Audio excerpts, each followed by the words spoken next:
Mudik tahun ini harusnya jadi momen bahagia buat Fajar dan istrinya, Sari. Mereka berangkat dari Jakarta menuju Banyuwangi dengan mobil pribadi. Jalanan lancar hingga mereka memasuki jalur Alas Purwo, hutan lebat yang terkenal angker. Malam semakin larut ketika mereka tiba di tengah hutan. Lampu mobil hanya bisa menembus gelap sejauh beberapa meter. Tiba-tiba, Sari melihat sesuatu di pinggir jalan. "Mas, itu ada orang," bisiknya, matanya menatap lurus keluar jendela. Fajar melirik. Seorang wanita berdiri diam, mengenakan kebaya lusuh dengan wajah tertunduk. Tangannya menggendong sesuatu yang terbungkus kain putih. Fajar menginjak rem. "Mau kita tolong?" "Tidak usah, Mas. Cepat jalan." Suara Sari bergetar. Tapi terlambat. Saat Fajar menoleh ke depan, wanita itu sudah berdiri tepat di tengah jalan, menghalangi mobil mereka. Tanpa pikir panjang, Fajar menekan gas. Saat mobil melewati sosok itu, tiba-tiba ada suara tangisan bayi dari dalam mobil. Sari menjerit dan menoleh ke jok belakang. "Mas, di belakang ada bayi." Fajar menoleh ke spion. Seonggok kain putih bergerak sendiri di bangku belakang, suara tangisannya semakin nyaring. Dengan panik, Fajar menghentikan mobil dan berlari keluar. Ia membuka pintu belakang kosong, tapi suara tangisan masih terdengar. Sari menangis ketakutan. "Mas, kita keluar dari sini sekarang juga." Fajar menyalakan mesin, tapi mobil tiba-tiba mogok. Saat ia mencoba menghidupkan kembali, suara ketukan terdengar dari kaca jendela sebelah. Sari menoleh, wanita berkebaya tadi menempelkan wajahnya di kaca mobil. Bibirnya tersenyum lebar, menampakkan gigi hitam dan mata kosong. Fajar dan Sari berteriak. Tiba-tiba, terdengar suara klakson keras dari belakang. Sebuah truk besar berhenti, sopirnya turun dan berteriak, "Mas, kenapa berhenti di tengah jalan?" Fajar tersentak dan menoleh. Wanita itu menghilang, suara tangisan bayi lenyap. Mobil mereka bisa dinyalakan kembali. Tanpa banyak bicara, Fajar langsung tancap gas meninggalkan tempat itu. Begitu keluar dari Alas Purwo, Sari menatap Fajar. "Mas, lihat ini." Fajar melirik spion. Ada bekas tangan hitam membekas di kaca belakang mobil, seperti seseorang mencoba masuk. Sejak saat itu, mereka bersumpah tak akan pernah lagi melewati jalur hutan angker Alas Purwo di malam hari. Fajar dan Sari akhirnya tiba di rumah orang tua Fajar di Banyuwangi. Tapi sejak kejadian di Alas Purwo, Sari jadi pendiam. Matanya selalu kosong, tubuhnya gemetar setiap kali mendengar suara bayi menangis. Bahkan saat mendengar suara keponakannya sendiri, malam pertama di rumah, Fajar terbangun karena mendengar suara rintihan. Ia menoleh ke samping. Sari duduk di ujung tempat tidur, menatap keluar jendela. "Sari, kamu kenapa?" Sari menoleh perlahan. "Mas, dia ikut kita." Dia siapa?" Sari menatap ke arah pintu kamar. Perlahan, pintu itu terbuka sendiri, dan di baliknya berdiri sosok wanita berkebaya yang mereka lihat di Alas Purwo. Fajar melompat dari tempat tidur, matanya melebar. Sosok itu tersenyum, dan kali ini, ia mengulurkan sesuatu. Bungkusan kain putih. Suara tangisan bayi memenuhi ruangan. Fajar mencoba menarik Sari, tapi tubuh istrinya membeku. Sari menatap sosok itu dan tiba-tiba tersenyum, seperti terhipnotis. "Mas, kasihan bayinya. Dia butuh ibu." Fajar berteriak, tapi Sari meraih kain putih itu, dan begitu ia membukanya, wajahnya langsung pucat pasi. Di dalamnya, bukan bayi, tapi gumpalan daging busuk dengan mata dan mulut yang masih bergerak. Sari menjerit sejadi-jadinya, lalu tubuhnya ambruk. Fajar segera meraih istrinya dan berlari keluar kamar. Orang tua Fajar yang mendengar teriakan mereka langsung datang. "Ada apa?" tanya ibu Fajar panik. Fajar tak bisa bicara. Ia hanya menatap pintu kamar mereka yang kini tertutup rapat.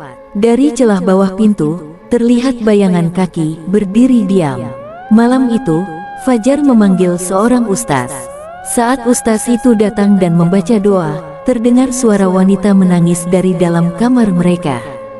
Pintu kamar mulai bergetar.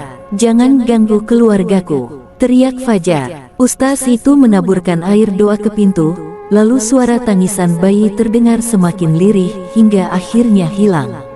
Saat mereka memberanikan diri membuka pintu kamar, ruangan itu kosong. Tapi di lantai, ada bekas tapak kaki hitam yang mengarah ke jendela. Sejak malam itu, Sari masih sering terbangun dengan tubuh gemetar. Dan setiap kali mereka berkendara melewati jalanan sepi, ia selalu berbisik pelan, "Mas, jangan biarkan dia ikut lagi." Setelah kejadian itu, Sari masih sering bermimpi buruk. Ia selalu merasa ada yang mengawasi, terutama saat malam tiba. Suara tangisan bayi masih kadang terdengar di telinganya, meskipun tak ada siapapun di sekitar. Fajar mencoba menenangkan istrinya. Mereka pun memutuskan untuk kembali ke Jakarta lebih awal dari rencana. "Yang penting kita keluar dari sini dulu," kata Fajar. Namun, saat mereka bersiap pulang, Ibu Fajar menatap mereka dengan ragu. "Jangan lewat Alas Purwo lagi. Cari jalan lain, Nak." Fajar mengangguk, tapi ketika mereka berangkat, jalan yang mereka lewati justru membawa mereka kembali ke gerbang Alas Purwo. "Mas, kok kita balik ke sini lagi?" Suara Sari gemetar. Fajar mengerutkan dahi. Ia yakin sudah mengikuti GPS dengan benar, tapi setiap kali memilih rute lain, mereka tetap berakhir di titik yang sama. Seolah-olah ada sesuatu yang menahan mereka di sini. Hari mulai gelap. Tanpa pilihan lain, Fajar terpaksa mengemudi melewati hutan itu lagi. Mobil melaju perlahan, menembus kabut yang tiba-tiba turun. Jalanan semakin sunyi, hanya ada suara jangkrik dan sesekali lolongan anjing dari kejauhan. Sari menggenggam tangan Fajar erat. "Mas, itu di depan ada orang lagi." Fajar menatap lurus ke jalan. Di bawah cahaya lampu mobil, seorang wanita berkebaya berdiri diam di tengah jalan. Wajahnya tertunduk seperti sebelumnya. "Astaga, bukan dia lagi kan?" Suara Fajar hampir berbisik. Namun kali ini berbeda. Perlahan, wanita itu mengangkat wajahnya dan tersenyum. Dari dalam mobil, Sari menjerit. Wajah wanita itu sudah rusak. Kulitnya mengelupas, matanya kosong. Fajar membanting setir ke kanan. Menghindari sosok itu, ban mobil menggerus tanah. Lalu, brak, tiba-tiba, semuanya gelap. Saat Fajar membuka mata, ia melihat langit yang kelabu di atasnya. Mobilnya ringsek menabrak pohon besar. Kepalanya pusing, darah mengalir dari dahinya. Ia menoleh ke samping. Kosong. "Sari, Sari, kamu di mana?" Tidak ada jawaban. Dengan susah payah, Fajar keluar dari mobil. Hutan di sekelilingnya terasa begitu sunyi. Tidak ada suara angin, jangkrik, atau burung malam. Lalu, terdengar suara tangisan bayi. Fajar berbalik. Di tengah kabut, samar-samar ia melihat sosok wanita berkebaya itu berdiri tidak jauh darinya. Sari berdiri di sebelahnya, memeluk bungkusan kain putih. "Mas, anak ini butuh ibu," bisik Sari. Matanya kosong. Fajar merinding. Ia melangkah mendekat. Tapi saat ia mencoba menarik Sari, tiba-tiba tangan wanita berkebaya itu terulur, mencengkeram bahunya dengan kuat. "Waktunya pulang," bisik suara dingin di telinganya. Gelap. Beberapa hari kemudian, berita kecelakaan di Alas Purwo muncul di media. Sebuah mobil ditemukan hancur menabrak pohon, tapi tidak ada korban di dalamnya. Hingga kini, Fajar dan Sari tidak pernah ditemukan. Namun, beberapa pengendara yang melewati Alas Purwo mengaku pernah melihat sepasang suami istri berdiri di tepi jalan. Sang istri menggendong sesuatu dalam kain putih. Mereka melambaikan tangan, seolah meminta tumpangan. Sejak kejadian itu, kabar tentang Fajar dan Sari menjadi misteri. Pihak keluarga, terutama orang tua Fajar, tidak berhenti mencari mereka. Mereka meminta bantuan polisi, paranormal, bahkan orang pintar di desa. Tapi hasilnya nihil. Fajar dan Sari seolah menghilang tanpa jejak. Namun, beberapa bulan kemudian, seorang sopir truk melaporkan sesuatu yang mengerikan. Saat ia melintasi jalur Alas Purwo pada malam hari, ia melihat seorang wanita berkebaya berdiri di tepi jalan, menggendong sesuatu dalam kain putih.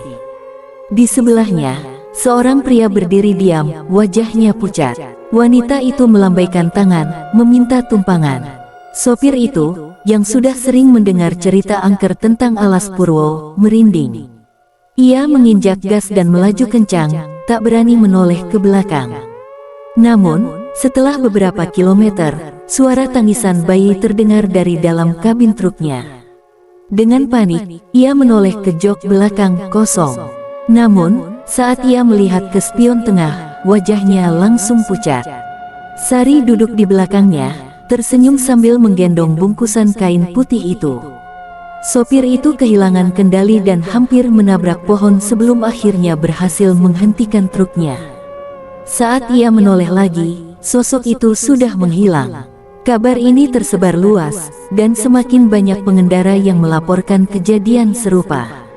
Ada yang mengaku melihat Fajar dan Sari berjalan di tengah hutan, ada juga yang mengaku mendengar suara tangisan bayi di dalam kendaraan mereka setelah melewati Alas Purwo.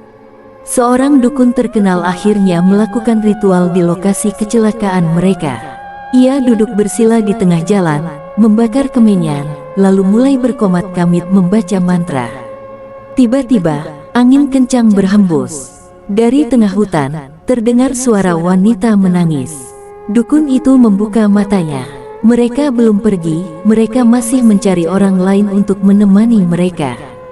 Sejak saat itu, tidak ada yang berani melintasi Alas Purwo di malam hari.